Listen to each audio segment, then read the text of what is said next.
All right, team, welcome to Module 3. Let's talk objections. This is one of my favorite topics because this is where good salespeople become great. Objections might sound negative, but trust me, they're actually a positive sign.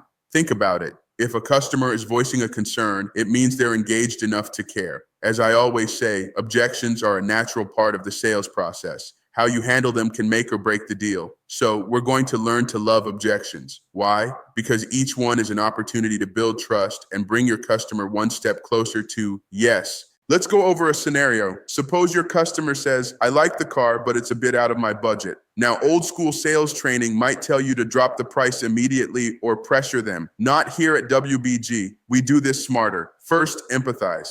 I understand. Sticking to a budget is important. You see how that disarms them? You're on their side now.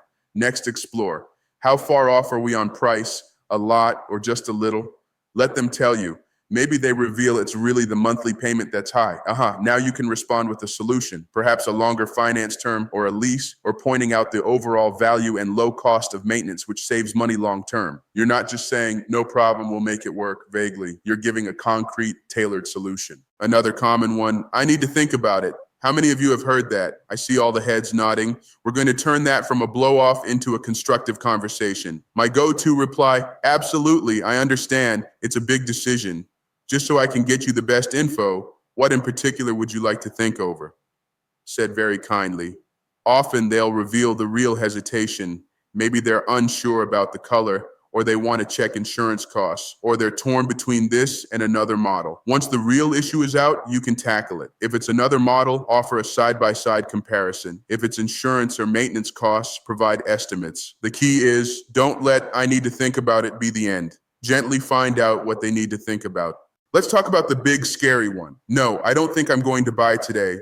Ouch, right? Now inside you might feel panic or disappointment. That's normal, but outside you remain cool. I'd respond, thank you for letting me know. May I ask what's holding you back? Is it something I said, or maybe the car wasn't a perfect fit? Many times they'll open up with the real reason. Maybe there's an unresolved objection you didn't catch earlier. This is your second chance. And if they truly have to leave, you leave the door open. I respect that. Buying a car is a big deal. Here's my card. Please call or text anytime with questions. And if it's okay with you, I'll follow up in a couple of days to see if there's anything more I can do to help. No pressure, just help. And you'd be amazed. With a good follow-up, some of these not today customers do come back tomorrow or next week ready to buy from you because you handled their no with professionalism and care. A tip, keep a little notebook of every objection you hear and a great response that worked. Over time, you'll have a personal playbook. You'll face very few truly new objections.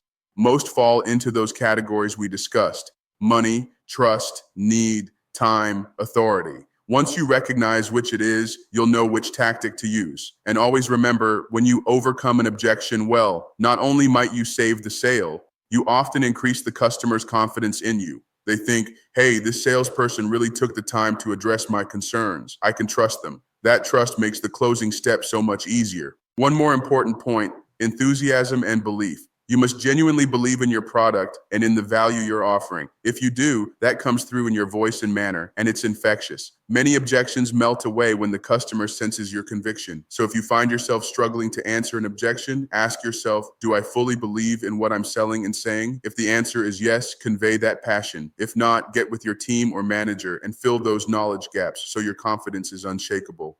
In summary, welcome objections. They're stepping stones, not stumbling blocks. With practice and the techniques we've covered, you'll be turning no's into happy yeses before you know it. Let's keep that momentum going into our next module, which ties in closely, building long-term relationships with your customers. Great job. Onward to Module 4.